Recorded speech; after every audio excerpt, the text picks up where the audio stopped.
Israel যখন নির্মমভাবে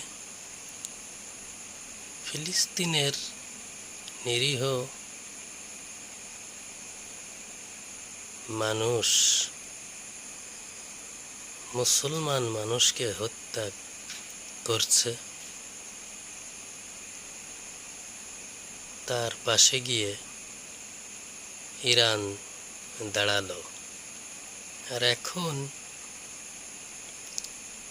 সেই ইরানের পেছনে আমরা উঠে পড়ে লেগেছি যে তারা হচ্ছে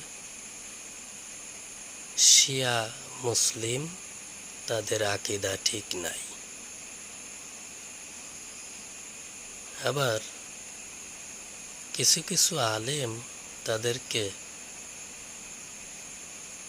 কাফের ফতোয়া দিচ্ছে, অথচ যে নিরীহ ফিলিস্তিনিরা না খেয়ে, বিনা চিকিৎসায়, বিনা বস্ত্রে, বিনা খাদ্যে নির্মমভাবে মরছে, সেই সমস্ত আলেমরা কখনোই তাদের পাশে গিয়ে দাঁড়ানোর কথা ভাবছে না, সমগ্র মুসলিম উম্মাকে এক করার কথা ভাবছে না, নিন্দা প্রতিবাদ কিছুই জানাচ্ছে না।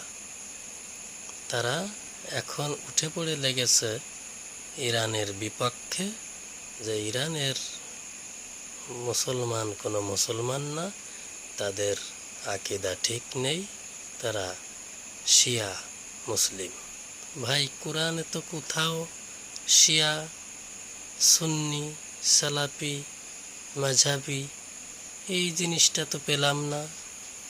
খটকা লাগে না ভাই? খটকা তো অবশ্যই লাগে।